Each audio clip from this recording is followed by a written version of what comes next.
Tema kita hari ini judulnya adalah 144.000 dan ini adalah bagian yang kedua. Saudara masih ingat yang sesi pertamanya saya ulang sedikit. Ya, buat saudara yang juga baru pertama kali mungkin dengar. Saya ulang sedikit, minggu lalu kita sudah bahas bahwa 144.000 adalah yang pertama adalah mereka yang telah dipilih secara khusus oleh Tuhan sendiri. Dan mereka menerima meterai sebelum hari kesusahan besar itu tiba. Jadi nanti di akhir zaman akan ada satu kesusahan yang sangat besar dan di situ banyak orang akan murtad dan menyangkal Yesus. Yang kedua adalah, ya tentunya mereka yang gak percaya Yesus lebih parah lagi keadaannya ya. Yang kedua adalah hanya mereka yang bisa mempelajari nyanyian baru dan menyanyikannya. Jadi 144.000 adalah orang yang bisa mempelajari nyanyian itu dan juga menyanyikannya kembali. Dan itu adalah bicara tentang penyingkapan firman yang baru, yang belum pernah disampaikan di dunia ini. Seperti bayi yang baru lahir, benar-benar baru, kainos bahasa Yunaninya. Sesuatu yang baru, kita belum pernah dengar. Itu adalah nyanyian baru itu. Yang ketiga adalah simbol atau gambaran dari umat kudus Tuhan yang menang di hari akhir. Jadi kalau saudara masuk kepada bilangan 144.000, saudara dipastikan pasti akan menang. Saudara pasti akan melewati masa kesusahan besar itu. Yang keempat adalah mereka yang bisa menang melalui hari kesusahan, karena mereka menerima perlindungan khusus dari Tuhan dan diberikan kemampuan dari Tuhan untuk bisa melewati hari kesusahan besar itu. Dan yang kelima adalah bahwa mereka adalah orang yang menerima kemuliaan di surga. Karena sebagai orang-orang yang menang, mereka menerima kemuliaan di surga. Dan saudara, kita lanjutkan 144.000 adalah model atau gambaran umat kudus yang sejati. Katakan umat kudus yang sejati. Jadi mereka adalah dari umatnya Tuhan. Mereka dipilih secara khusus. Jadi artinya mereka adalah the best of the best. Jadi adalah dari yang baik, yang terbaik. Orang-orang 144.000 ini. Dan kemarin kita sudah mempelajari ya karakteristik mereka. Dari penjelasan di Wahyu 14. Dan hari ini kita akan mempelajari karakter mereka. Melihat dari Wahyu 7. Jadi saudara 144.000 ini diperoleh dari mana? Dari 12 suku. Kemudian dari masing-masing suku dipilih 12.000 orang. Dan angka ini bukan angka yang 144.000 ini atau 12.000 ini bukan angka yang hurufiah. Ya, itu bukan secara retelek begitu. Tetapi ini adalah sebuah simbol. Dan ini tidak berlaku hanya bagi keturunan Yahudi yang lahir sebagai orang Yahudi. 12 suku ini mewakili artinya secara Yahudi atau secara Israel dalam arti bukan kelahiran. Tapi secara rohania.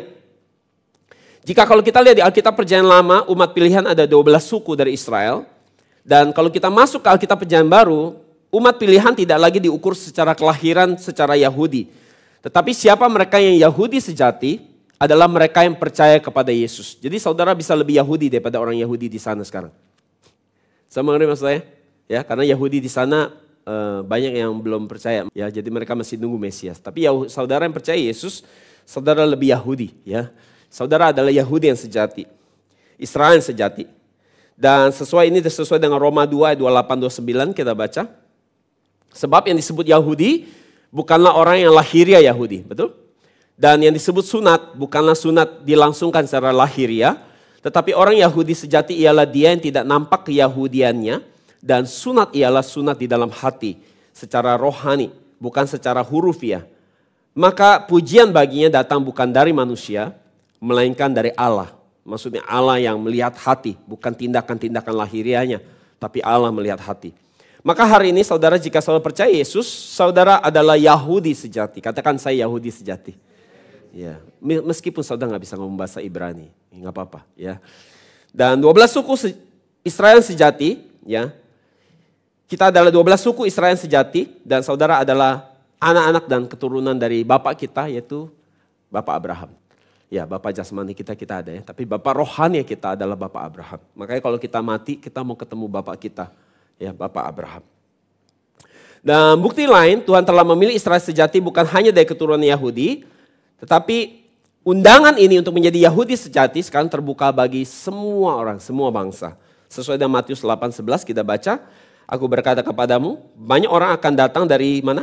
Timur dan barat. Dan duduk makan bersama-sama dengan Abraham, Ishak dan Yakub di dalam kerajaan surga. Jadi semua orang yang percaya yang terima firman Yesus dengan baik, dalam hal ini Alkitab Perjanjian Lama dan Alkitab Perjanjian Baru, ya, dan memiliki pengakuan iman bahwa Yesus adalah Tuhan, maka orang tersebut sudah termasuk ke dalam 12 suku Israel secara rohania. Dan jika kita mempelajari minggu lalu 12 karakteristik dari tadi saya katakan Wahyu 14, kita akan mempelajari sekarang karakteristik dari 12 suku ya yang merupakan 144.000 dari referensi Wahyu pasal 7. Dengan kita mempelajari 144.000 ini, maka kita bisa jadi seperti mereka. Itu tujuannya. Karena sekali ke Yahudi bukan menurut kelahiran, tapi Yahudi adalah menurut iman sekarang. Dan saudara, untuk kita bisa menjadi 12 suku sesuai yang di Wahyu 7, ya. Kenapa kita harus jadi 144.000? Yang paling penting, saudara ingat, karena yang 144.000 yang paling penting, saudara masih ingat apa? Kenapa kita harus jadi 144.000? Yang paling penting kenapa? Karena yang 144.000 ini lebih dapat jaminan yang pasti pergi ke sorga. Saudara mau ke sorga? Kalau yang pasti harus jadi yang 144.000. Itu sebabnya. Kalau yang lain gimana? Ya masih beresiko ya, chance-nya 50-50.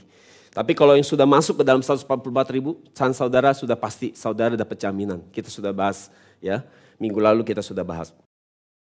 Jadi sekarang untuk kita bisa jadi seperti mereka, 144.000 ini kita harus belajar dulu dong. Ya, kepribadian karakter daripada 144.000 dari 12 suku ini seperti apa. Supaya kita bisa meneladani secara presisi dan akurat, maka kita harus melakukan penelitian kita melihat dari siapa? Latar belakang mereka, arti nama mereka, kelebihan mereka, dan tugas yang mereka pikul. Dari situ kita baru bisa lihat seperti apa mereka dan bagaimana kita meneladani supaya kita bisa seperti mereka. Dan kalau kita lihat di Wahyu 7 ayat 5 sampai 8, 12 suku urutannya agak berbeda secara susunan daripada anak Yakub. Kita tahu anak Yakub yang pertama adalah Ruben. Tapi susunan di Wahyu pasal 7 itu berbeda. Ya kalau saya bacakan urutannya adalah mulai dari anak yang keempat, Yehuda. Sebagai nomor 1.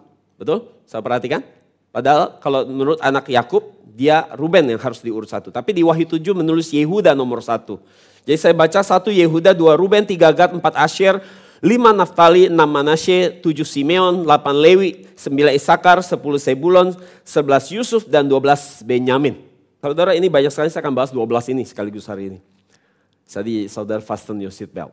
Ya, full konsentrasi. Ya. Tadi malam bikin slide-nya sampai, waduh mata saya sampai double-double tulisannya gitu. Ya, liatin siapin khotbahnya.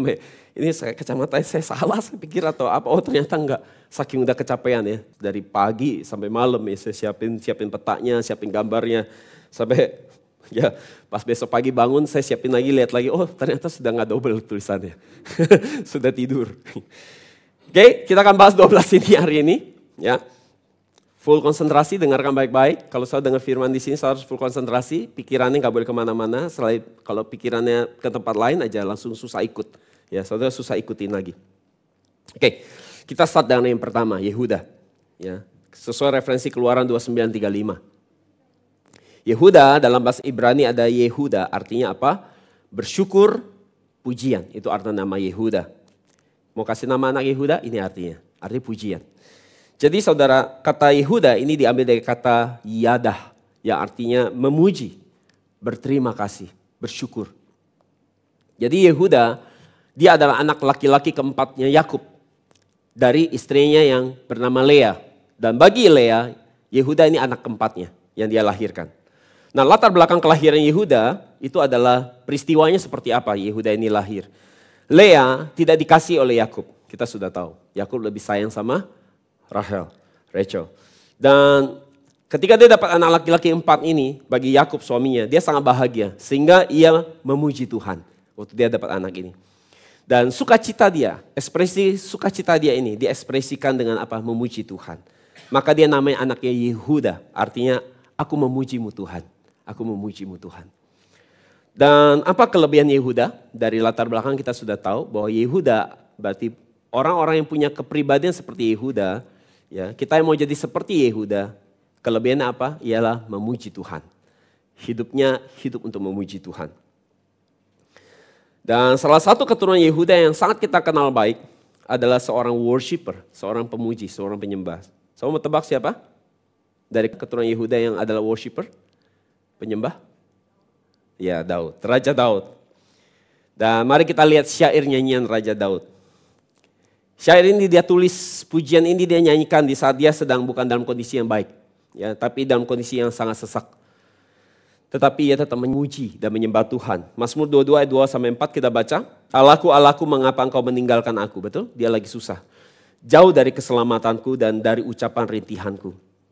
Ayat 4 lihat baik-baik. Dalam kondisi yang tidak ideal dia bilang apa? Namun engkaulah yang kudus yang bersemayam di atas puji-pujian Israel. Jadi saudara bisa bayangkan dalam situasi yang tidak baik. Dia punya iman yang cukup baik bisa lihat Tuhan sehingga dia bisa memuji Tuhan. Jadi saudara menyembah Tuhan adalah pelayanan yang sangat berharga di mata Tuhan. Mereka melakukan pekerjaan ini harus memiliki kualitas hubungan yang cukup intim dengan yang dia sembah. Dan jika tidak saudara penyembahan kita akan menjadi penyembahan yang kosong yang tidak ada isinya. Jadi saudara pelayan pujian penyembahan mereka harus punya kualitas punya pengenalan yang cukup baik sama Tuhan yang dia sembah. Saudara ngerti maksud saya? Misalnya saudara mau muji-muji orang. Saudara harus punya pengenalan cukup baik dengan orang yang saudara puji. Kalau saudara gak punya pengenalan cukup baik, saudara gak keluar pujian itu hanya lip service, basa-basi doang. Kamu cantik banget atau kamu orangnya baik padahal gak kenal. Ya. Tapi itu jadi kosong. Tapi pujian ada sebuah ekspresi pengalaman, perjumpaan atau encounter, keintiman, dengan seseorang yang sedang kita puji. Dan juga orang yang memuji seseorang harus adalah hubungannya cukup dekat sama orang yang dipuji. Saudara gak mungkin muji-muji musuh saudara, betul? Ya kan? Kamu cantik sekali, enak sekali kalau ngomong itu rasanya. Ya kan?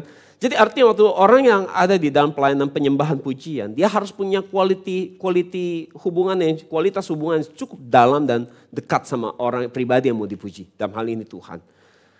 Jadi sebenarnya orang yang memuji Tuhan itu memperlihatkan kualitas kedekatan dia sama Tuhan. Itu dari bentuk pujian yang dia berikan. Itu bicara pengenalan dia yang cukup baik dengan Tuhan. Jadi ketika pelayan pujian, penyembahan memuji Tuhan, dia sedang mentransferkan sebenarnya pengalaman dia selama Senin sampai Sabtu bersama Tuhan. Dan diekspresikan di hari Minggu. Ini tentunya tim worship ya. Kalau saudara, berarti saudara, hubungan saudara tiap hari bersama Tuhan itu mempengaruhi gaya hidup saudara adalah orang yang menyembah, memuji Tuhan atau bukan. Jadi saudara, kelebihan Yehuda adalah orang-orang seperti Yehuda adalah orang-orang yang mereka di dalam pelayanan pujian dan penyembahan. Mereka adalah harus memiliki iman yang cukup dewasa, yang cukup rohani. Ya, meskipun mengalami situasi yang buruk seperti Daud, mereka pun bisa tetap memuji Tuhan. Maka belajar dari Yehuda, bagi kita jika kita mau menjalani hidup yang ringan tanpa beban, ya meski kita dihimpit banyak masalah saudara, maka itu harus dimulai dengan menjalani hidup yang selalu memuji, selalu bersyukur. Ya, kadang kita sebagai manusia kita kadang kurang bisa bersyukur. Kita suka cari yang enggak ada daripada yang ada. Saudara ngerti maksud saya? Ya, sehingga saudara nggak bisa bersyukur. Ya, selalu lihat apa yang saudara nggak punya. Dibanding selalu mencari apa yang saudara punya. Sehingga ketika saudara melihat, banyak sekali yang saya gak punya, saya belum punya mobil, saya belum punya ini, saya belum punya. Akhirnya saudara gak bisa memuji, gak bisa bersyukur. Oleh sebab itu kita harus belajar mencari yang ada. Mencari apa yang sudah Tuhan kasih sama kita. Dan itu bisa dari hal-hal yang sangat kecil, sangat sederhana. Misalnya, saudara pernah bersyukur bahwa hari ini saudara masih bisa hidup? Apakah menurut saudara hidup ini karena saudara mau bangun?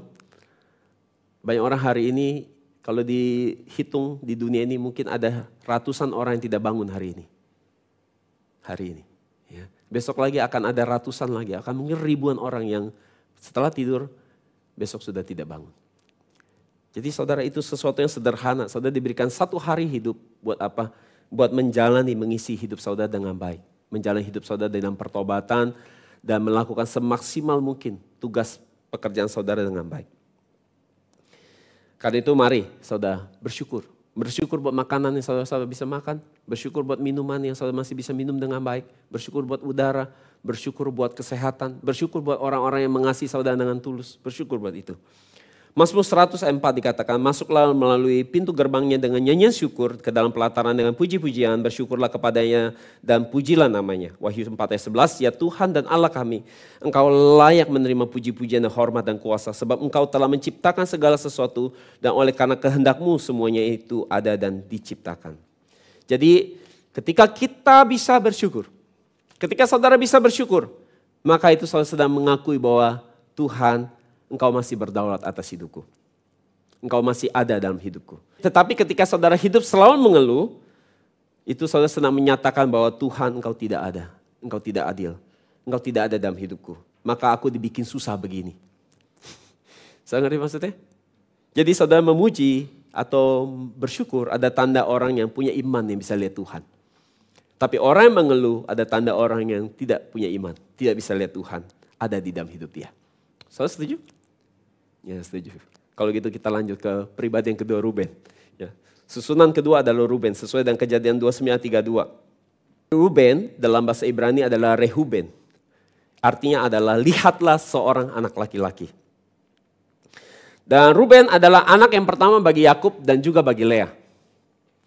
Sesuai dengan Kejadian 29:32. Dikatakan Tuhan telah memperhatikan kesengsaraanku. Jadi Tuhan telah memperhatikan kesengsaraanku, kata memperhatikan adalah ra'ah dalam bahasa Ibrani. Artinya adalah melihat, jadi Tuhan melihat. Artinya yang lain ada mengamati, Tuhan mengamati. Mengamati artinya bukan penglihatan sekilas loh. Mengamati itu artinya dilihat dengan seksama, dengan detail. Saudara dilihat baik-baik, ujung kepala dari ujung sampai ujung kaki, mata saudara semua dilihat dengan baik, dengan teliti. Dan bisa juga artinya mencari tahu seperti apa keadaan saudara. Baik-baik aja? Semua baik-baik aja? Tuhan sedang cari tahu. Bagaimana keadaan saudara? Jadi kata ini menjelaskan sebenarnya tentang bagaimana hubungan antara Tuhan memperhatikan umatnya yang dikasihi. Dan kita bisa lihat ekspresi ini juga ketika Raja Hizkia sakit. Dikatakan Tuhan juga melihat Raja Hizkia waktu dia sedang sakit. Yesaya 38 ayat 5 kita baca. Pergilah dan katakanlah kepada Hizkia, beginilah firman Tuhan Allah Daud, bapa leluhurmu. Telah ku dengar doamu dan telah ku lihat air matamu. Sesungguhnya aku akan memperpanjang hidupmu 15 tahun lagi. Kata telah ku lihat dalam bahasa Ibrani adalah sama ra'ah. Ya, artinya mengamati, melihat, memperhatikan, ya, mencari tahu. Ya. Jadi saudara jangan pikir saudara hidup ya nggak ada yang lihat, ya nggak ada yang memperhatikan. Saudara harus tahu kata ra'ah ini artinya Tuhan sedang mencari tahu keadaan saudara, memperhatikan saudara. Dan saudara kelebihan suku Ruben, apa kelebihan suku Ruben? Melihat dari latar belakang yang saya jelaskan, artinya adalah mereka adalah orang-orang yang memperhatikan dan melayani orang lain yang dalam kesusahan. Ya, mereka adalah orang-orang yang memperhatikan dan melayani orang-orang dalam kesusahan. Saudara, waktu saudara baca di Kejadian 37 ayat 21-22, saudara akan temukan waktu itu Yusuf berumur 17 tahun. Dan di saat itu saudara-saudara Yusuf iri sama Yusuf dan mereka mau bunuh Yusuf hari itu. Dan siapa yang berdiri mencegah jangan sampai Yusuf dicelakai untuk dibawa pulang ke balik ayahnya? Siapa yang maju? Ya, koko paling besar, ya, kakak paling besar, Ruben. Ruben berdiri menolongi Yusuf. Tapi akhirnya mereka menjual Yusuf ke Mesir. Dan waktu terjadi bencana kelaparan, Yusuf akhirnya bisa punya kesempatan ketemu dengan saudara-saudaranya. Okay? Dan untuk memberikan bantuan, Mesir memberi bantuan kepada keluarga Yakub. Yusuf minta supaya Benyamin, yaitu adik dia, adik kandung dia, untuk ditahan di Mesir.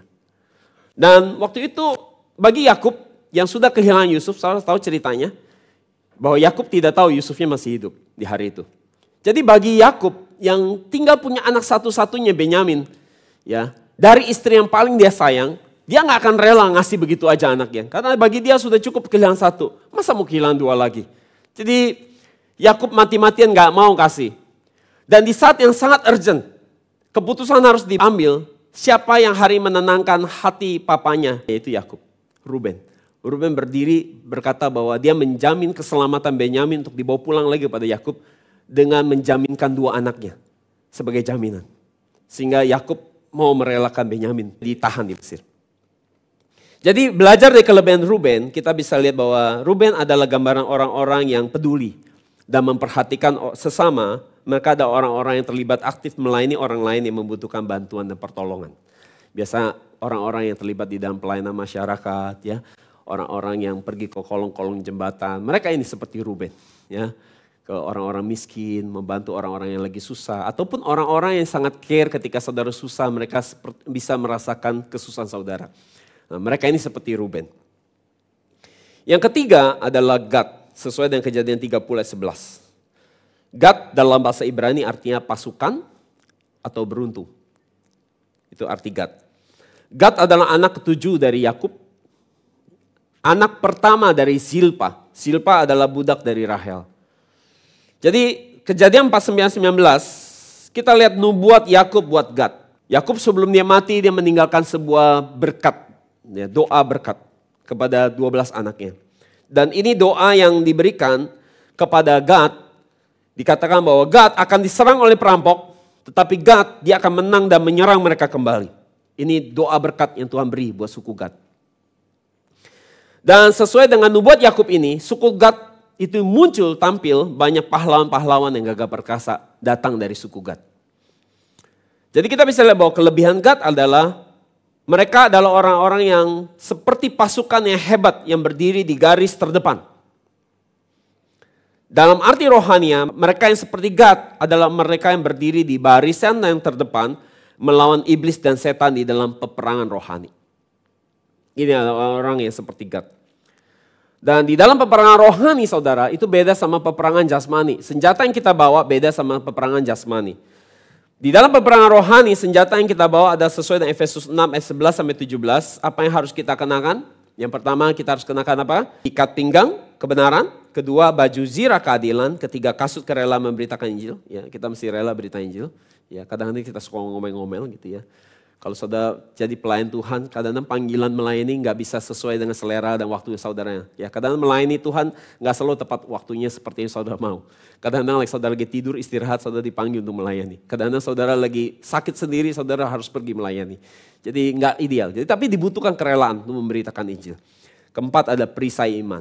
Perisai iman. Saudara harus punya pengenalan yang baik sama Tuhan. Kelima ketopong keselamatan.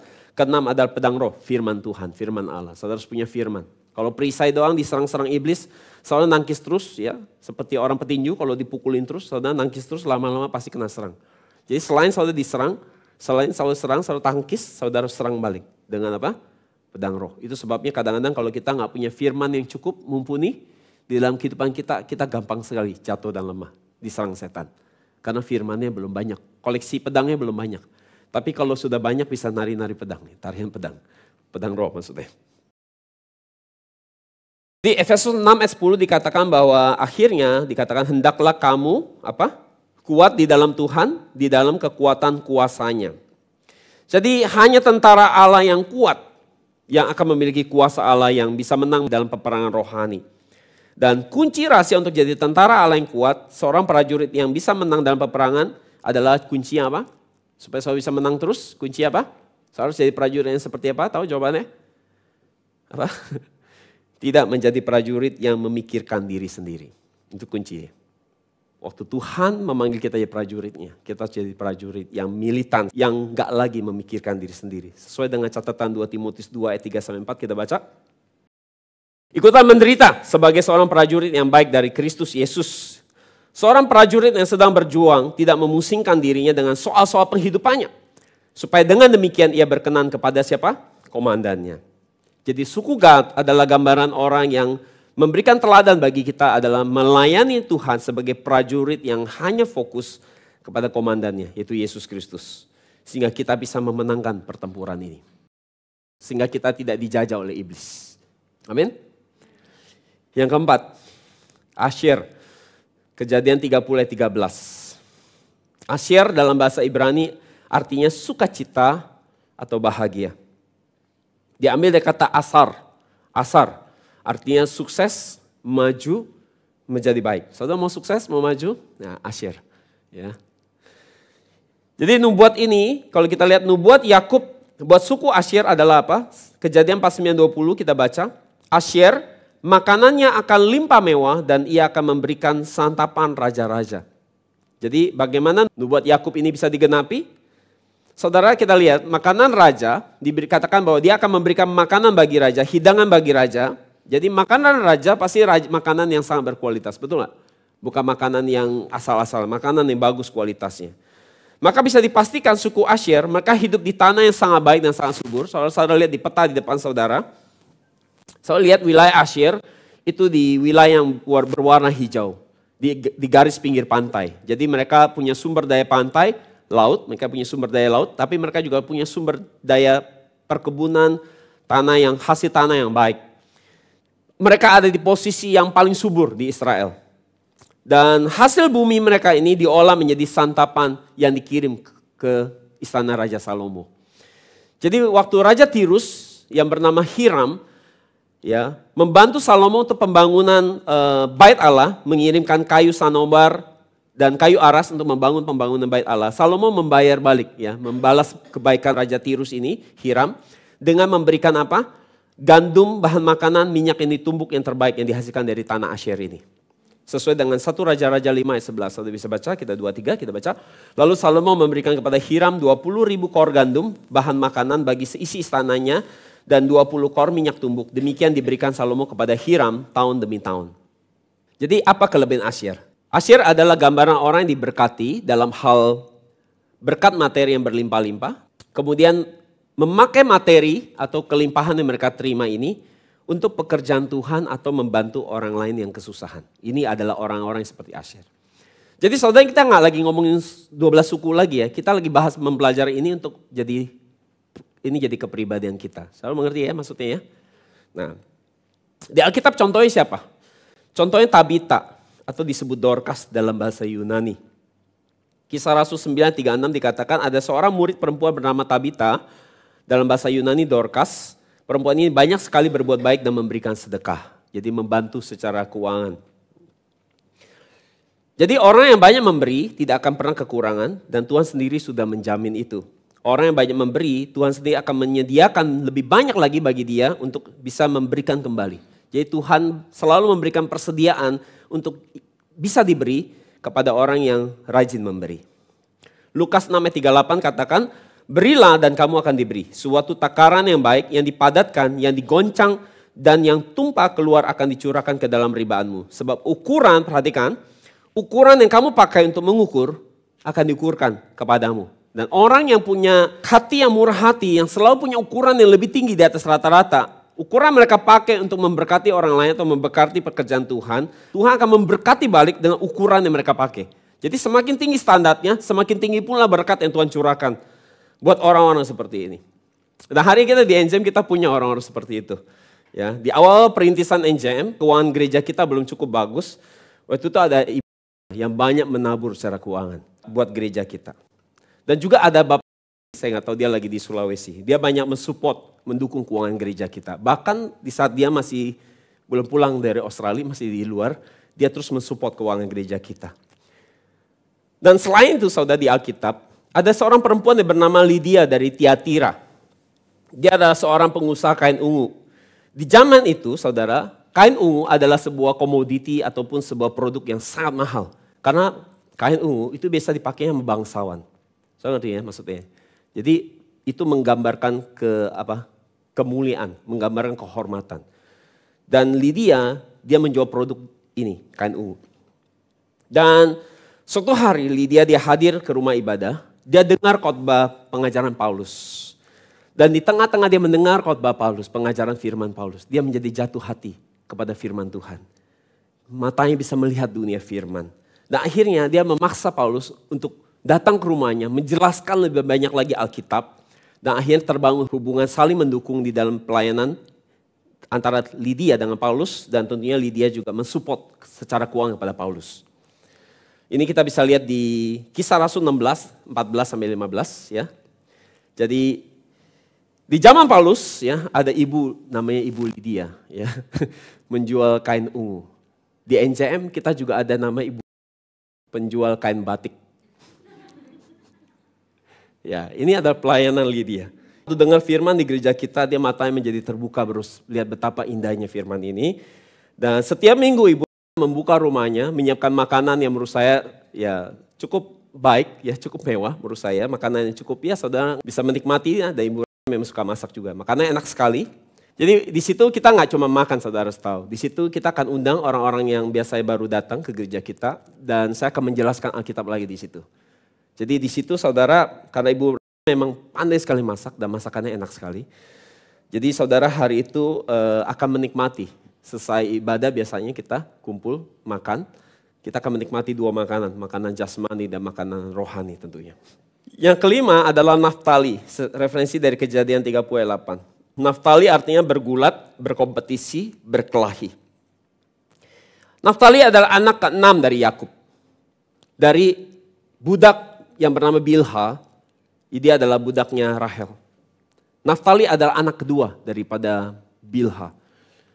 Lea dia sudah punya 4 anak, tetapi Rahel belum punya anak sama sekali.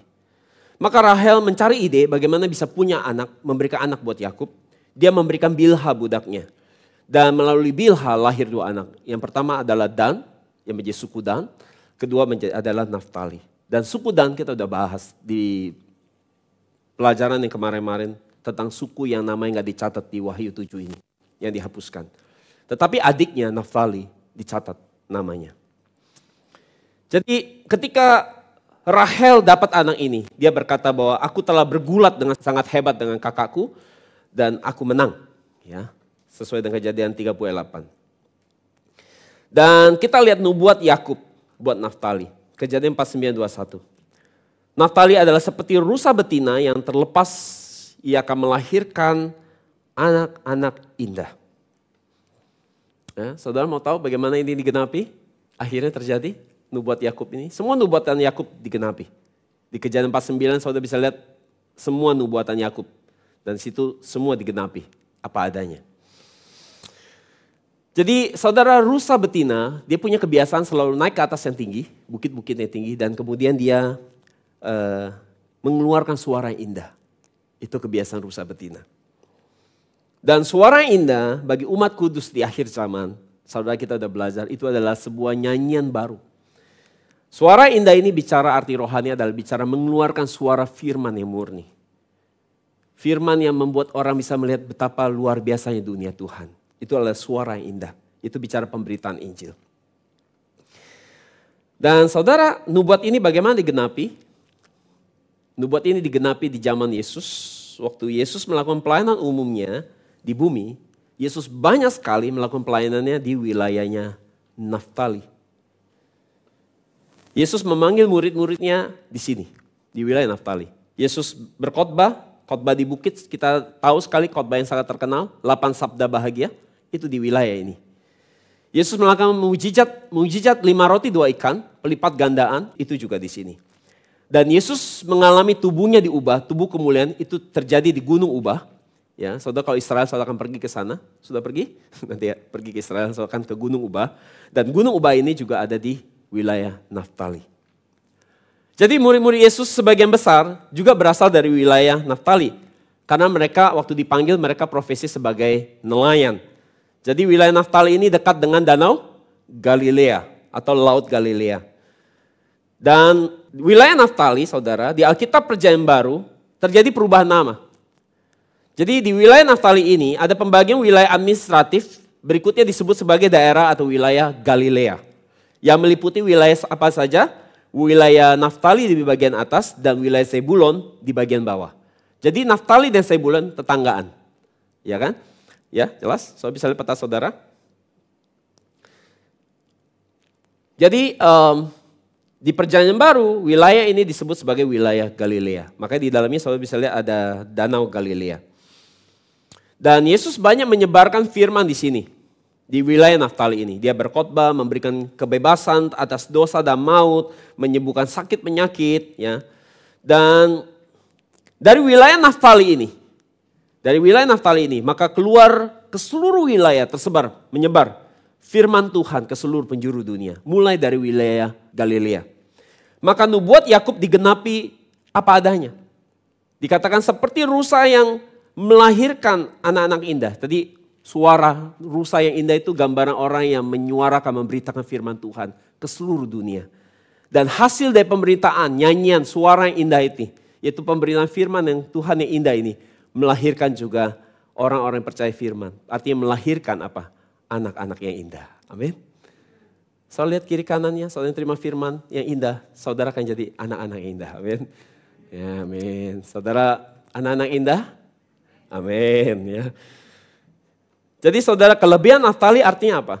Mereka adalah orang-orang yang pergi memberitakan Injil ke tempat-tempat yang jauh tanpa rasa khawatir. Ini adalah gambaran orang-orang Naftali. Matius 4 ayat 12-16 dikatakan, tetapi waktu Yesus mendengar bahwa Yohanes telah ditangkap, menyingkirlah ia ke Galilea, ia meninggalkan Nazaret dan diam di Kapernaum, di tepi danau di daerah Sebulon dan Naftali, ya, wilayah Galilea. Supaya genaplah firman yang disampaikan oleh Nabi Yesaya, tanah Zebulon dan tanah Naftali, jalan ke laut, daerah seberang sungai Yordan, Galilea, wilayah bangsa-bangsa lain. Bangsa yang diam dalam kegelapan telah melihat terang yang besar, betul, nubuat ini terjadi, terang yang besar. Dan bagi mereka yang diam di negeri yang dinaungi maut telah terbit terang. Jadi lewat Naftali tersiarlah suara yang indah yang melahirkan anak-anak yang indah. Dan waktu Yesus memerintahkan murid-muridnya, tadi kita tahu mereka berangkat dari Naftali. Waktu Yesus memerintahkan murid-muridnya untuk pergi memberitakan Injil kemana? Waktu Yesus bangkit, instruksinya apa perintahnya? Kisah Rasul 1 ayat 8. Tetapi kamu akan menerima kuasa kalau Roh Kudus turun ke atas kamu dan kamu akan menjadi saksiku di Yerusalem, di seluruh Yudea dan Samaria dan sampai ke ujung bumi. Artinya apa? Mulai dari Naftali, mulai dari Galilea, Samaria, Yerusalem, bahkan sampai ke seluruh dunia. Dan Injil telah mencapai kepada seluruh dunia. Salah satunya adalah benua Afrika. Di zaman Alkitab Perjanjian Baru. Karena saudara bilang, di Afrika mana ada Afrika percaya Yesus, percaya Injil? Sudah, kalau saya lihat di sida-sida Ethiopia itu ada di wilayah Afrika. Ia juga lagi baca Alkitab. Sehingga laut pelayanan dari wilayah Naftali ini tersebar ke seluruh banyak tempat. Orang-orang mulai membaca Alkitab. Jadi saudara, pada waktu kita memberitakan firman, saudara, kita belajar apa dari suku Naftali ini? Sebagai orang-orang yang sedang dipercayakan firman Tuhan, saudara harus jadi orang yang memberitakan firman, baik saudara keadaannya sedang baik atau tidak baik, enak tidak enak, ya. Lagi mood atau enggak mood. Jika saudara dituntut untuk hari itu menginjil, memberitakan firman, saudara harus menyampaikan firman itu kepada orang lain. Jadi orang-orang yang seperti Naftali adalah orang yang sangat bertanggung jawab, ya, melakukan pekerjaan penginjilan. Meskipun mungkin situasi hidupnya tidak baik, tidak ideal. 2 Timotius 4 ayat 2 dikatakan, beritakanlah firman. Kita baca sama-sama 2-3. Beritakanlah firman, siap sedialah, baik atau tidak baik waktunya. Nyatakanlah apa yang salah, tegurlah dan nasihatilah dan dalam segala kesabaran dan pengajaran.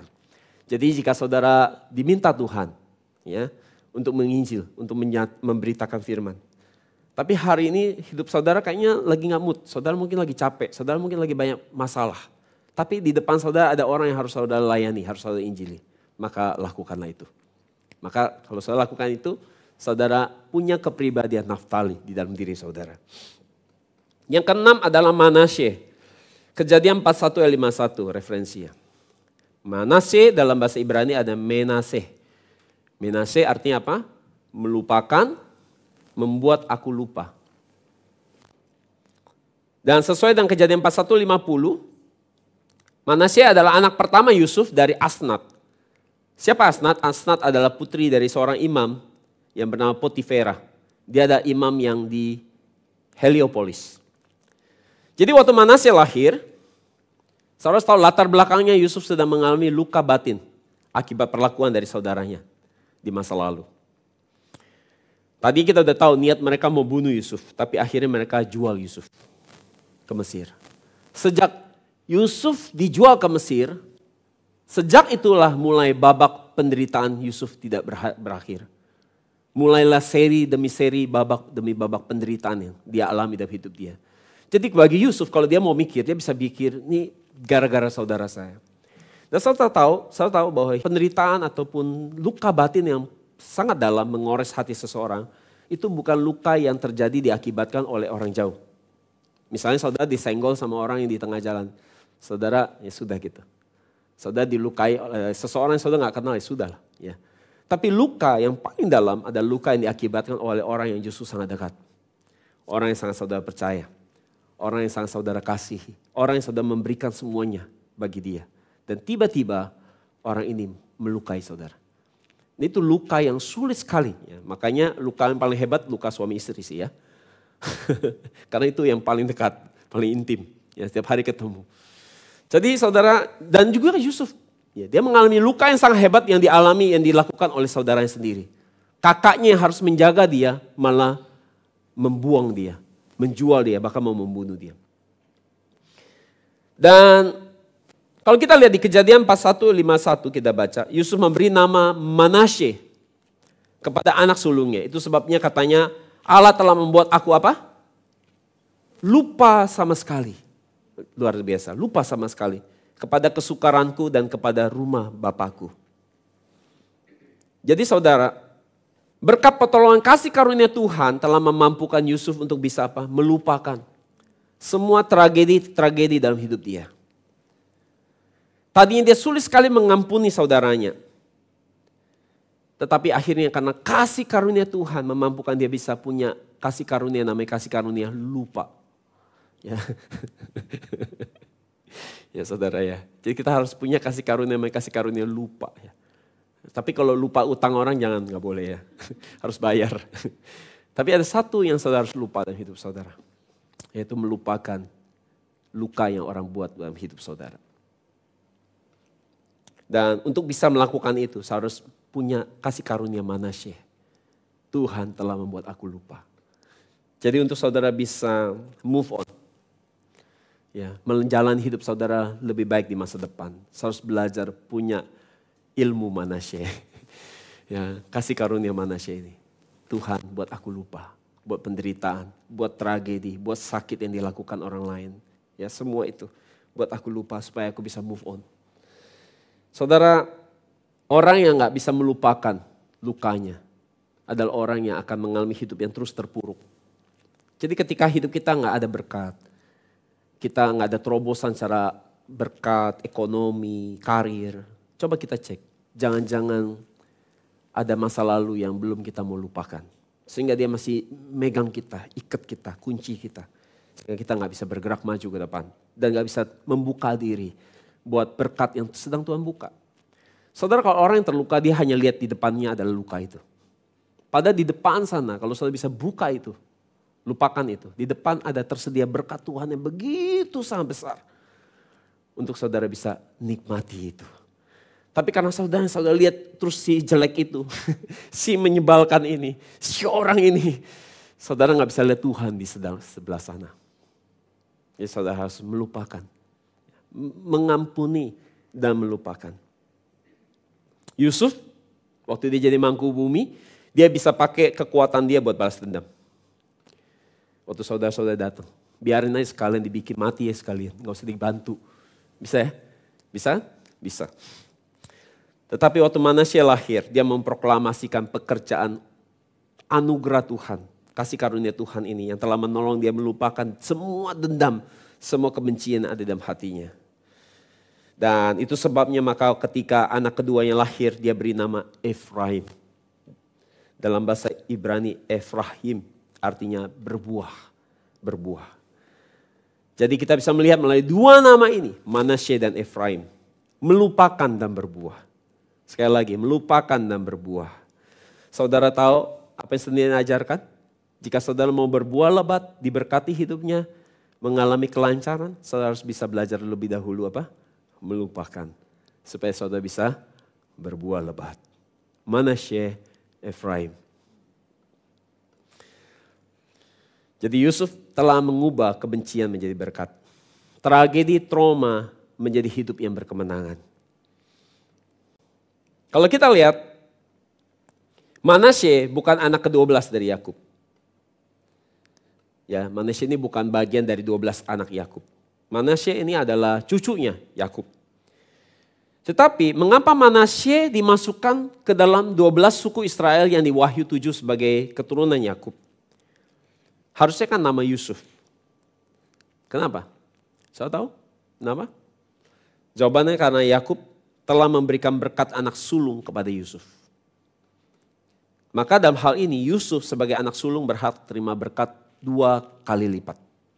Saya tahu secara budaya di hari itu hanya anak sulung yang bisa dapat berkat 2 kali lipat dari papanya.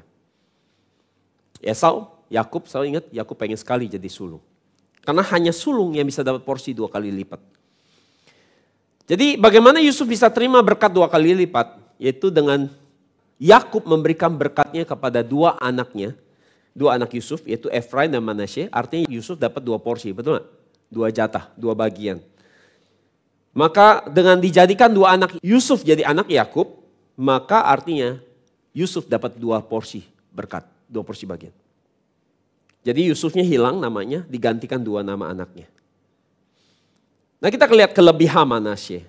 Jadi melihat penjelasan saudara, Manasye kelebihan adalah orang-orang yang mampu untuk menutupi kesalahan atau dosa orang lain dengan kasih. Hari ini mungkin banyak orang yang lebih mudah untuk dendam, benci daripada mengampuni dan mengasihi, betul gak? Jadi untuk bisa mengasihi dan mengampuni itu butuh pekerjaan Tuhan. Ya, mintalah saudara kepada Tuhan untuk memberikan kemampuan itu. Jadi melihat Manasye, mereka bukanlah orang-orang pendendam.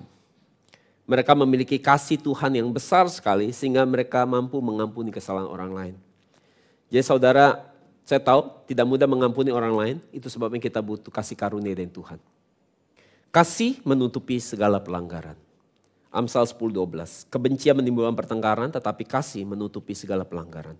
Amsal 17 ayat 9. Siapa menutupi pelanggaran mengejar kasih. Tetapi siapa membangkit-bangkitkan perkara menceraikan sahabat yang karib.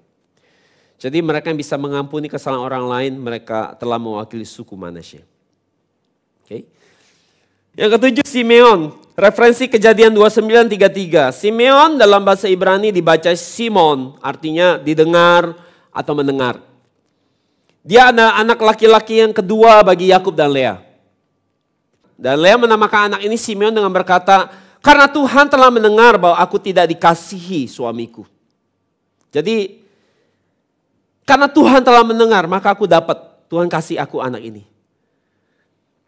Dan karena Lea tidak dikasih seperti Yakub mengasihi Rahel, Lea hidupnya sangat suffering, sangat sengsara, dibedakan seperti itu. Dia mengalami ketidakadilan. Dan ketika dia melahirkan anak pertamanya Ruben, Lea berpikir bahwa Yakub akan sayang sama dia. Tetapi kenyataannya enggak. Yakub tetap sayang sama Rahel. Maka dia mencoba memberikan anak yang kedua ini. Dan dia berdoa kepada Tuhan dan dia dapat anak ini. Dan setelah dia melahirkan anak ini kasih nama Simeon, artinya Tuhan telah dengar aku. Tuhan telah mendengar keluh kesahku, Tuhan telah membela aku. Sehingga ia menamai anaknya seperti itu. Maka dengan melihat situasi seperti ini, arti nama Simeon, ya, maka kita bisa merumuskan kelebihan suku Simeon adalah orang-orang yang dipakai di dalam kelebihan di dalam doa. Ya, di dalam doa. Karena mendengar, Tuhan mendengar. Ya, mereka punya kepekaan berkomunikasi yang baik dengan Tuhan. Jadi mereka adalah barisan para pendoa syafaat. Di akhir zaman, setiap kita juga harus jadi pendoa. Yang bukan berdoa bagi diri sendiri. Tapi ya, bayangkan kita berdoa buat diri sendiri. Ya, tapi di akhir zaman kita harus jadi pendoa yang berdoa bagi orang lain. Untuk menjadi orang yang berdoa sebagai pengantara antara orang berdosa dengan Allah. Saudara sebanyak berdoa bagi gereja, berdoa bagi jiwa yang terhilang yang hari ini belum dengar firman. Ya, berdoa buat pemimpin-pemimpin rohani karena mereka di atas anginnya juga kencang. Banyak yang pengen menjatuhkan.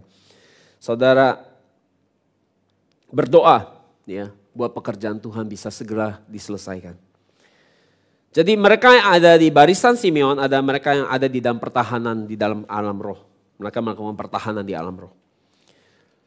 Para pendoa ini mereka memiliki tugas melakukan peperangan rohani untuk apa? Menyampaikan pesan Tuhan, direction Tuhan, berdoa sebagai pengantara, mendengar pesan Tuhan dan menyampaikan kembali. Dan Yesus berkata bahwa 2-3 orang sepakat berdoa, maka Tuhan akan mengabulkan doa orang itu. Sesuai dengan Matius 18 ayat 19-20. Cuma saya ada keluhan terhadap para pendoa. Para pendoa ini karena jarang baca Alkitab, ya menurut saya, bayangkan doa terus kan. Ya mereka doa terus, jarang baca Alkitab. Jadi hidupnya mereka sebagai pendoa, kadang-kadang gak ada apa namanya, penyeimbang ya. Ngeroh terus ya, wah pokoknya nanti terjadi ini, lihat orang mulai menilai dan menghakimi orang. Ini problem pendoa. Ya akhirnya banyak menghakimi, banyak merasa dipakai Tuhan, akhirnya keangkuhannya begitu luar biasa. Ini keluhan saya terhadap para pendoa. Ya, saya juga pendoa sebenarnya. Jadi saya tahu dunia doa itu. Jadi saudara, karena nggak ada firman, belajar firman, akhirnya banyak keangkuhan. Jadi dalam karunia hebat, Banyak sekali keangkuhan. Nah salah satu keangkuhan pendoa adalah seperti ini. Saudara, saya nggak tahu saya pernah dengar ini nggak? Para pendoa suka ngomong gini. Kenapa Indonesia dilawat? Karena kami berdoa. Keangkuhan. Kenapa Indonesia hari ini banyak masalah? Karena kalian tidak berdoa. Nah itu problem keluhan saya terhadap para pendoa. Jadi setiap ada kebangunan rohani, kita kasih tahu pendoa, jangan deh saudara, capek deh saudara. Tadi terjadi sesuatu dahsyat loh di gereja kita. Iya, meski saya nggak datang ke gereja ini, karena saya lagi berdoa di rumah. Ini sakti banget dia. Jadi Tuhan hanya dengar doa dia seakan-akan. Seakan-akan Tuhan bergerak kalau dia berdoa. Padahal kita berdoa, kita nggak berdoa sebenarnya. Kalau Tuhan mau melakukan sesuatu, dia akan lakukan. Tapi kenapa Tuhan mau kita berdoa? Karena Tuhan mau dengar kita minta sebenarnya. Tapi dia mau lakukan, tidak lakukan bukan karena tergerak lihat kita sebenarnya. Dia punya kebebasan untuk melakukan apa aja dia mau. Dan memang benar ada orang-orang yang diberikan kepekaan untuk mendengar. Tapi kepekaan itu bukan buat keangkuhan. Jadi semakin orang dipakai untuk peka sama Tuhan, sebenarnya dia harus serupa Yesus, semakin rendah hati. Saya ngerti maksud saya? Ya ini keluhan saya terhadap para pendoa. Jadi saudara, yang ke-8 suku Lewi, Kejadian 29:34. Lewi adalah anak laki-laki ketiga dari Yakub. Nah, anak laki-laki ketiga bagi Yakub dan Lewi. Bahasa Ibrani ada Levi, artinya tertempel, menempel. Jadi ketika adik perempuan Lewi diperkosa yang bernama Dina, oleh seorang yang bernama Sikem, saya tahu ceritanya. Dia ada anak dari Hemor, orang Hewi, penguasa di daerah itu. Yakub tinggal di daerah mereka.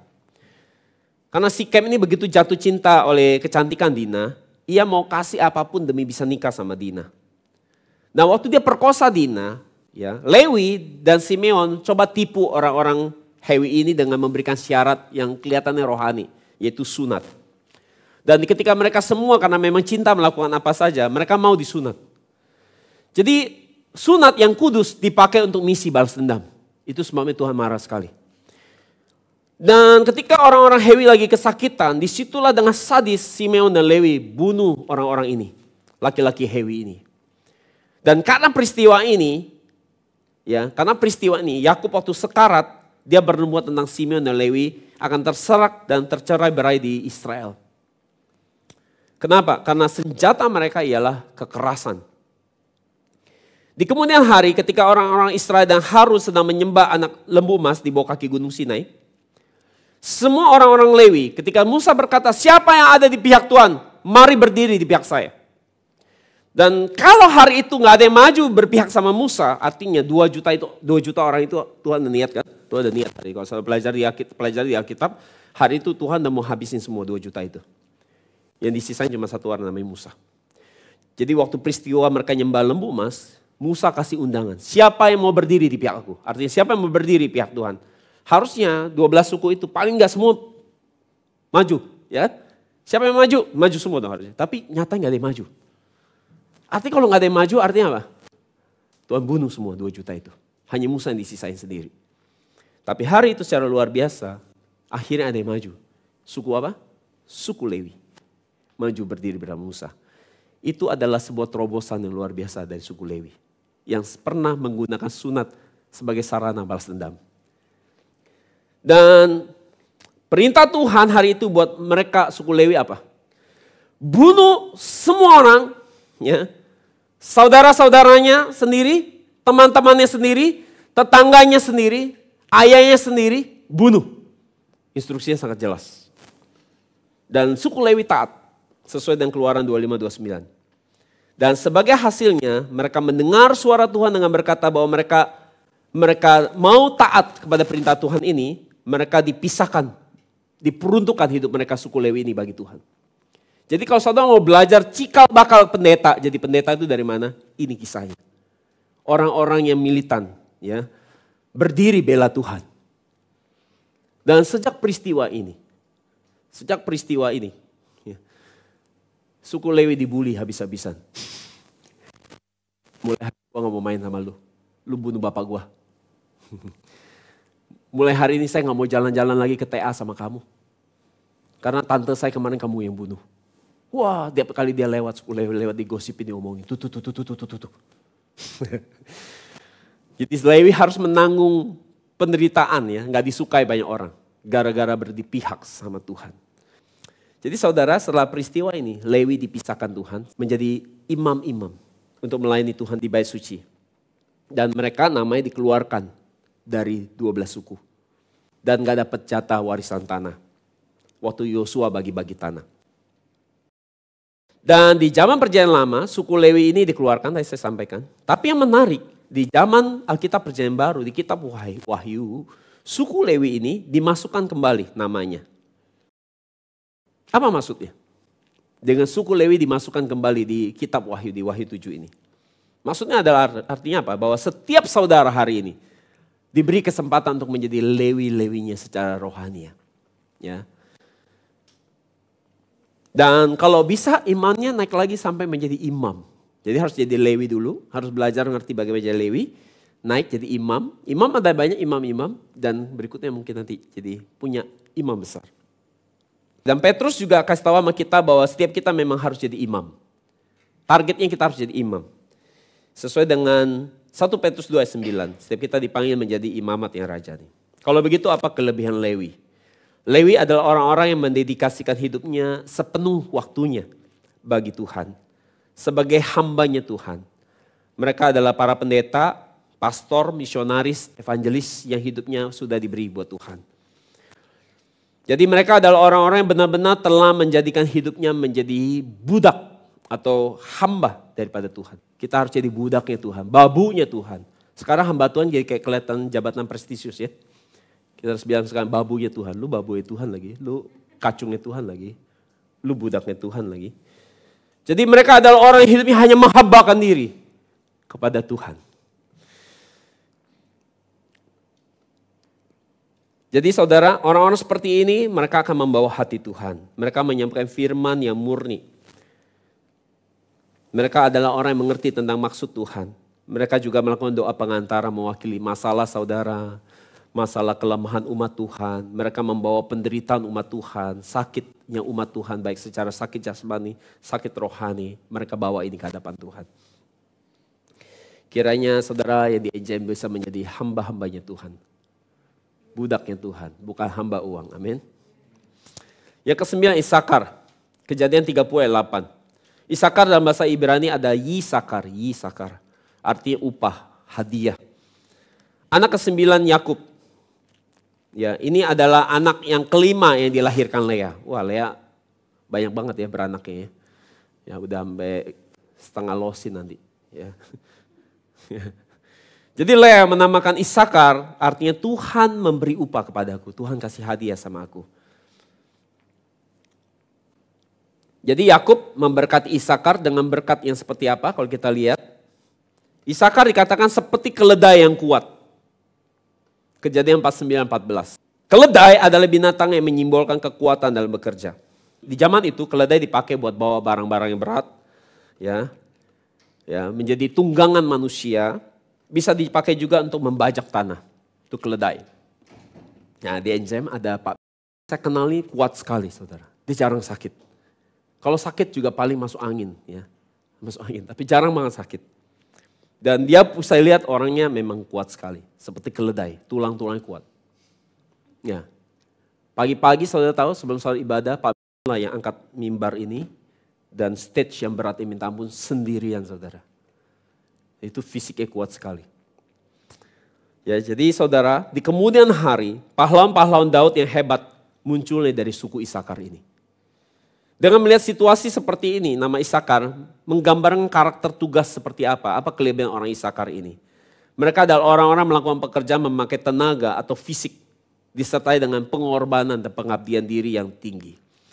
Jadi saudara, setelah firman saya ini, saudara jangan berkata, oh iya itu berarti. Kita nggak punya kasih karunia begituan, ya kan? Kita nggak cocok sama pekerjaan yang ngangkat-ngangkat, ya. Itu sudah bagi-bagi tugas kita ya. Jadi saudara bilang gitu. Saudara ingat 12 kepribadian suku ini adalah gambaran setiap kita harus ada di dalam diri kita. Supaya kita jadi 144.000. Ya. Kenapa? Karena setiap pekerjaan itu dibutuhkan di waktu yang berbeda. Ya. Jangan sampai saudara ketika diperlukan pekerjaan Isakar, terus kemudian saudara bilang itu bukan kasih karunia saya. Padahal ketika itu dibutuhkan, semua karunia ini harus keluar sesuai dengan kebutuhan di waktu itu. Jadi saudara jangan bilang, wah ini bukan tugas saya lah. Tugas saya hanya ngatur ya, nunjuk-nunjuk kasih perintah. Ya itu biar suku Isakar yang ngerjain gitu ya. Jangan ya. Saudara, kalau saudara mau sempurna, 12-12 saya harus saudara punya, termasuk yang ini. Jadi saya juga suka lihat, kalau misalnya nggak ada orang pun saya suka bantu ngangkat-ngangkat stage, saya juga melakukan. Artinya apa? 12-12-nya harus ada di dalam diri kita. Yang ke-10 Zebulon, Kejadian 30-20. Zebulon dalam bahasa Ibrani ada Sebulun, yang artinya bersama-sama atau tempat tinggal. Dia adalah anak laki-laki yang ke-10 dari Yakub dan anak ke-6 yang dilahirkan Lea. Betul? Setengah lusin ya. Lea punya anak setengah lusin. Belum termasuk Dina. Ya, ada lagi Dina. Jadi lebih dari setengah lusin. Lea menamakan anaknya Sebulon. Di saat melahirkan anak ini ia berkata apa? Bahwa Kejadian 30-20. Allah telah memberikan hadiah yang indah kepadaku. Sekali ini suamiku akan tinggal bersama-sama dengan aku. Karena aku telah melahirkan 6 orang anak laki-laki baginya. Dan kita udah belajar ya. Karena Lea punya anak lebih banyak, Yakub pasti senang main ke rumah Lea akhirnya. Ya, karena ada suara anak-anak kecil di situ ya. Dan saudara, saat Yakub memberkati Sebulon dikatakan, Kejadian 49:13, terjemahan ILT. Sebulon, dia akan tinggal di tepi pantai laut. Dan dia adalah pesisir bagi kapal-kapal dan batasnya sampai ke Sidon. Oke?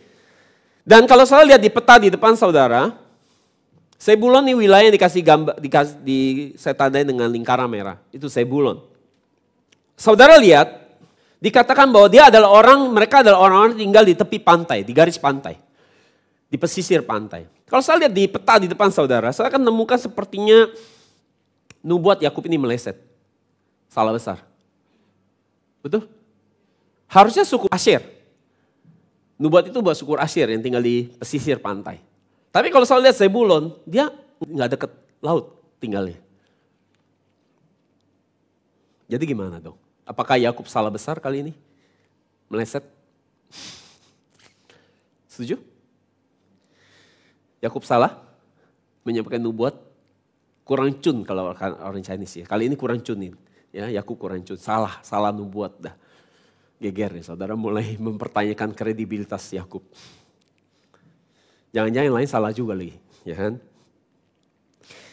Nah, perlu saudara ketahui bahwa suku Sebulon, mereka adalah orang-orang yang telah memperluas pengaruh mereka, mulai daripada Tirus, kalau saudara lihat di slide gambar berikutnya, ini Tirus, ya, Tirus.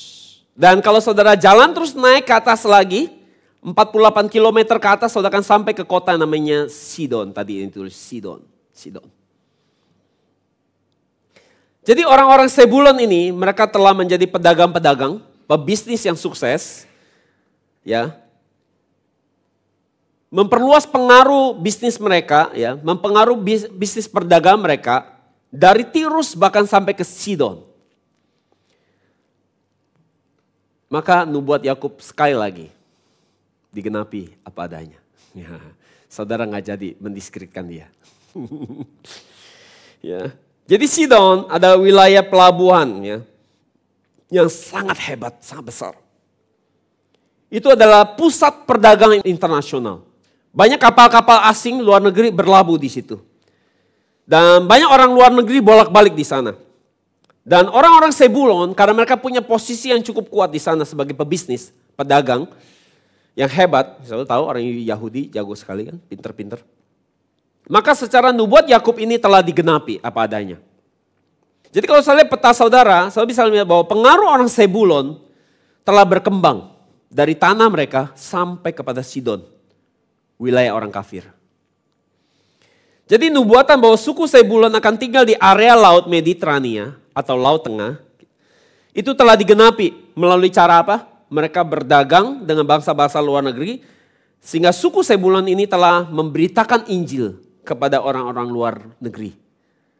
Ya, melalui pemberitaan kepada relasi bisnis mereka, ya, customer mereka, klien mereka. Maka kita bisa simpulkan kelebihan Zebulon adalah orang-orang yang telah memberitakan Injil dengan profesi mereka. Nah ini kebanyakan pasti saudara hari ini. Betul? Ya, saudara semua ya, Zebulon ya. Amin? Ya. Yang dagang, yang bisnis, yang kerja ya. Jadi saudara, mereka adalah orang-orang yang memakai profesi mereka sebagai sarana atau kendaraan untuk memberitakan Injil.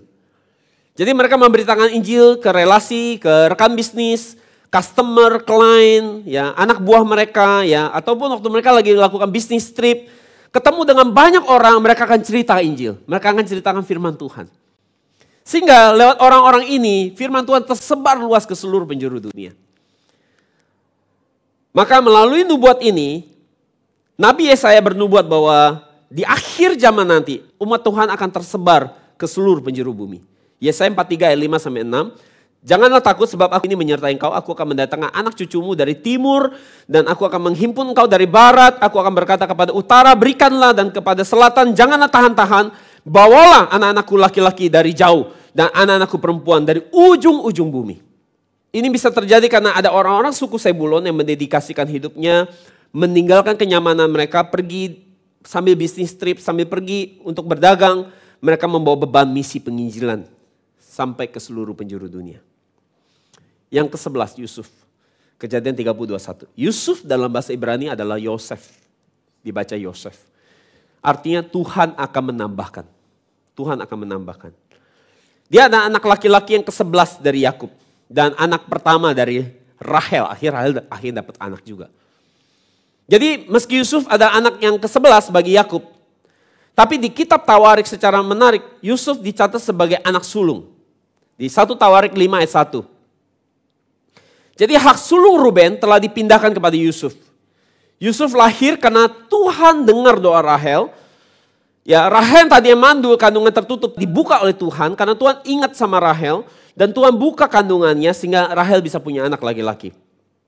Kenapa bisa dikatakan Yusuf yang berhak terima anak sulung? Karena Yusuf dilahirkan sepenuhnya dari campur tangan Tuhan.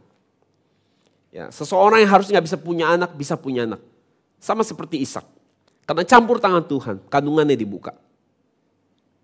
Kalau Tuhan tidak buka kandungan Rahel gak akan bisa punya anak. Selain itu, saudara harus tahu waktu Yusuf tumbuh kembang, Yusuf punya kualitas iman yang sangat di atas rata-rata dibanding saudara laki-laki yang lebih senior dari dia. Itu yang membuat dia bisa terima berkat anak sulung. Memang dari mudanya udah agak beda. Dan nubuat Yakub bagi Yusuf, Kejadian 49:22, Yusuf adalah seperti pohon buah-buahan yang muda. Pohon buah-buahan yang muda pada mata air, dahan-dahannya naik mengatasi tembok. Di kemudian hari nubuat ini digenapi dengan cara seperti apa? Yusuf menjadi orang yang sangat penting. Ya, dia bertunas dengan luar biasa, tumbuh dengan hebat dan berlimpah-limpah berbuah lebat. Ya, dan jadi berkat bagi banyak orang. Dan Yusuf menggenapi nubuatan ini dengan apa? Menjadi mangku bumi. Perdana Menteri. Dan dia memberikan makanan ya. Mulai dari Firaun dan rakyat Mesir bahkan kepada seluruh bumi waktu saat sedang mengalami kelaparan yang besar. Dan bahkan dia bisa memelihara keluarga kudus, keluarga Yakub lewat kelaparan ini berkat dirinya. Jadi dia orang yang sangat berjasa besar melestarikan keselamatan atau regenerasi sebuah keluarga kudus yaitu Yakub. Dan kelebihan Yusuf adalah menggambarkan orang-orang yang memiliki banyak persediaan makanan rohani, yaitu firman yang dapat menghidupkan jiwa-jiwa. Jadi gambaran orang-orang yang memberikan makanan rohani, mengajarkan firman, dan pengajaran firman ini bukan hanya sebuah tulisan atau pengetahuan, tapi bisa membawa kehidupan, memberikan hidup. Bukan hanya transfer info-info atau knowledge. Tetapi makanan rohani yang membawa pertobatan, memberikan kehidupan iman yang semakin rendah hati dan semakin mengasihi Tuhan dan firman Tuhan. Firman yang dibagikan ini harus firman memberikan kelegaan bagi jiwa-jiwa. Menyembuhkan hati yang menderita. Saya tahu firman di NCM sudah terbukti beberapa kesaksian. Ini yang ngomong lahiri aja ya. Firman kita bisa membuat orang yang hidupnya benar-benar susah sekali. Udah susah berubah. Puluhan tahun, 30 tahun ke gereja gak berubah-berubah. Tapi berubah saudara. Saudara ini luar biasa.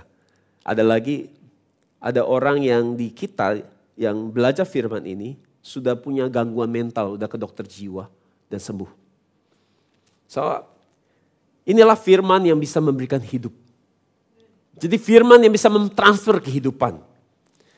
Dan itu firman yang dimengerti. Karena itu dimengerti, bisa mengerti pikiran Tuhan, akhirnya bisa mentransfer hidup. Ya Yusuf, dia menyelamatkan banyak sekali jiwa dalam masa kelaparan 7 tahun itu.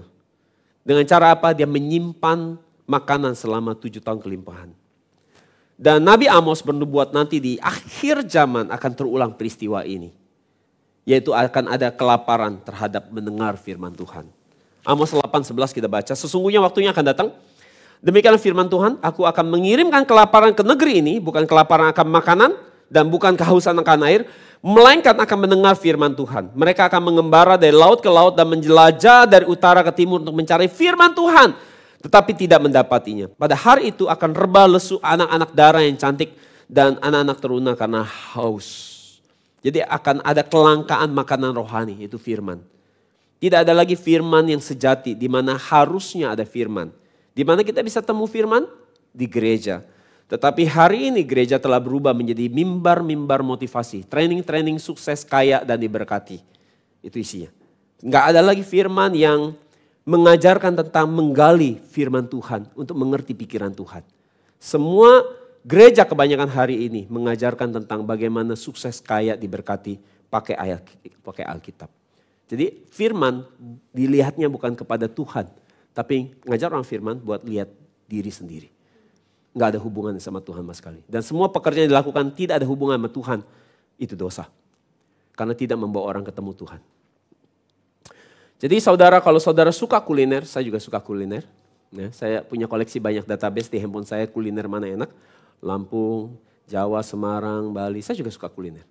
Kita banyak sekali memanjakan diri kita dengan kuliner, makanan jasmani yang enak. Sangat update dan kekinian.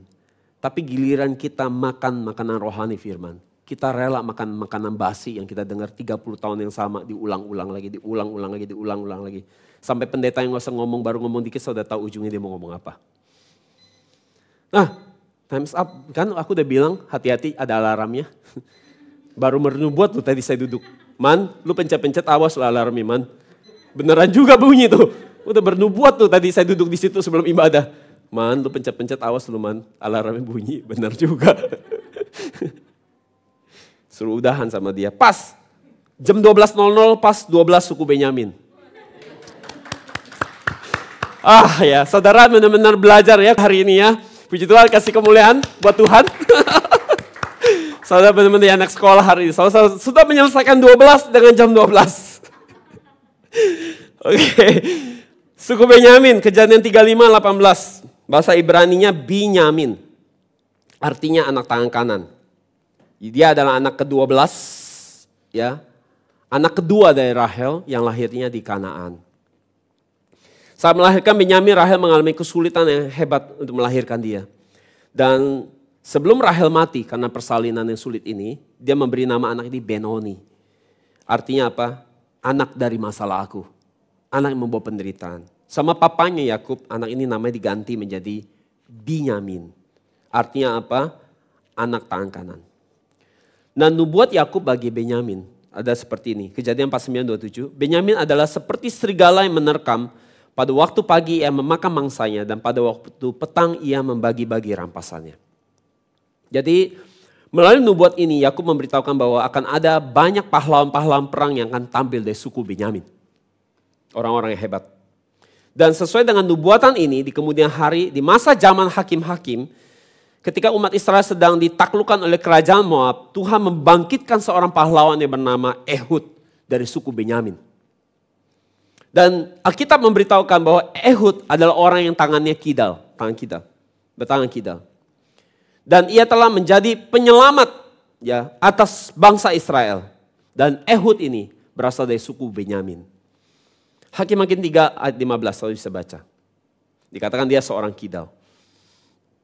Yang menarik, Ehud ternyata hidupnya tidak sesuai dengan nama nenek moyangnya. Benyamin artinya anak tangan kanan. Tangan kanan selalu menggambarkan kuasa, kemampuan, ya, otoritas. Akan tetapi tangan kanannya tidak berfungsi. Dia kidal tangan kiri.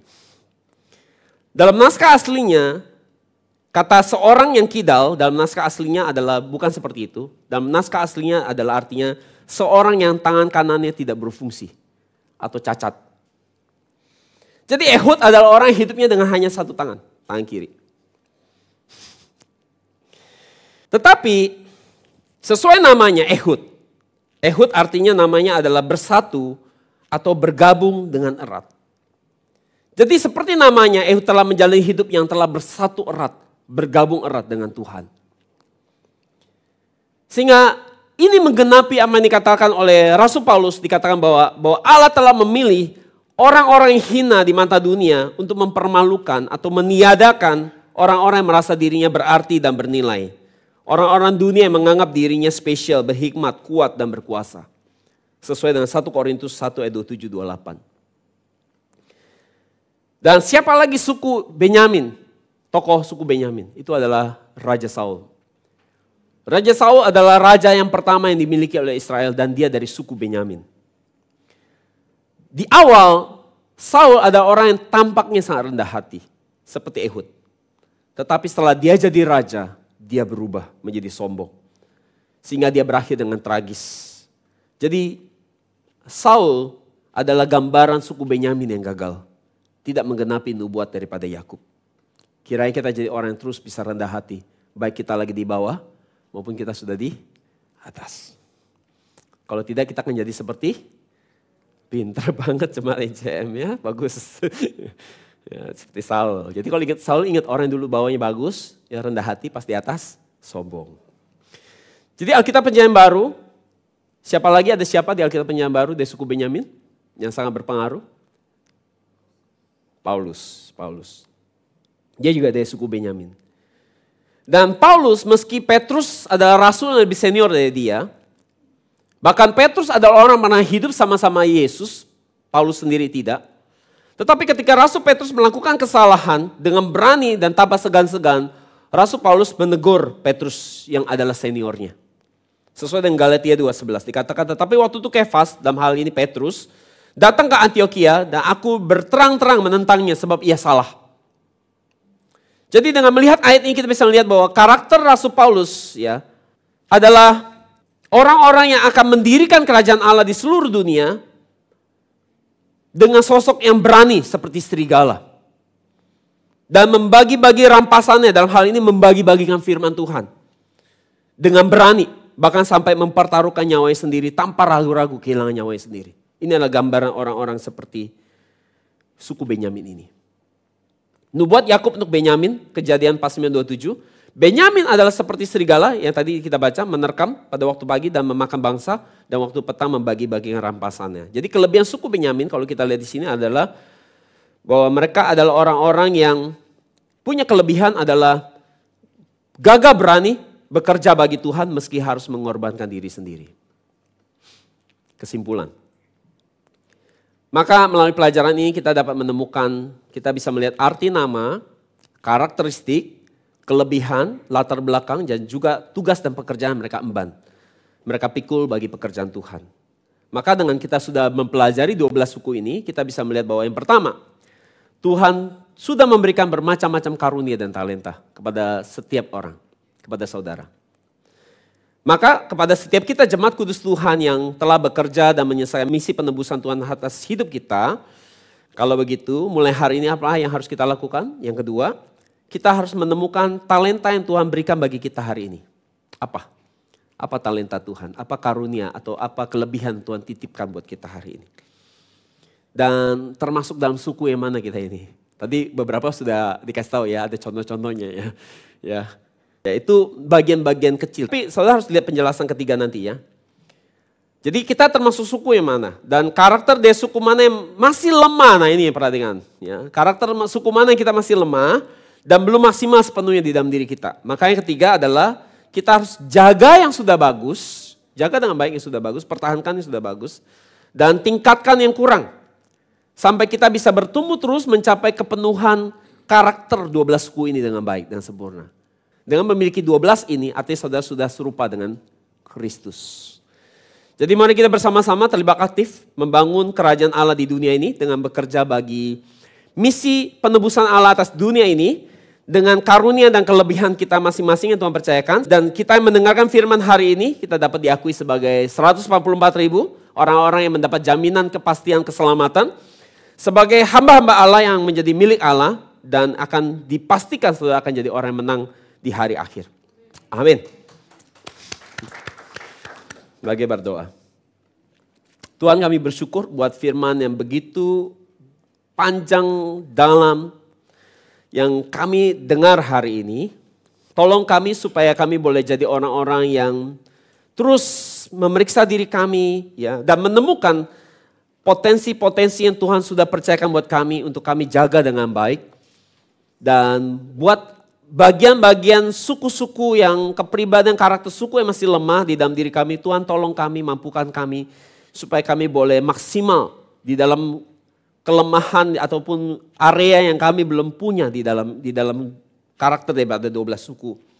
Jadikan kami terus belajar dan belajar terus supaya terus kami memperbaiki diri semakin hari sehingga kami boleh semakin sempurna seperti Kristus sempurna melalui kami meneladani kepribadian dan karakter 12 suku ini. Kiranya kepribadian ini, karakter suku ini, karunia mereka, talenta mereka boleh jadi milik kami semua. Dan kami mau mengembalikan ucapan syukur kami buat firman yang berharga ini dengan kami memberikan persembahan kami, berkati, kuduskan sehingga dan persembahan kami berikan ini bisa dipakai untuk semakin memperluas penyebaran firman Tuhan sampai kepada seluruh penjuru dunia. Kami mengucap syukur dengan meninggikan nama Yesus, setiap kita yang sama-sama mengasihi firman Tuhan katakan amin.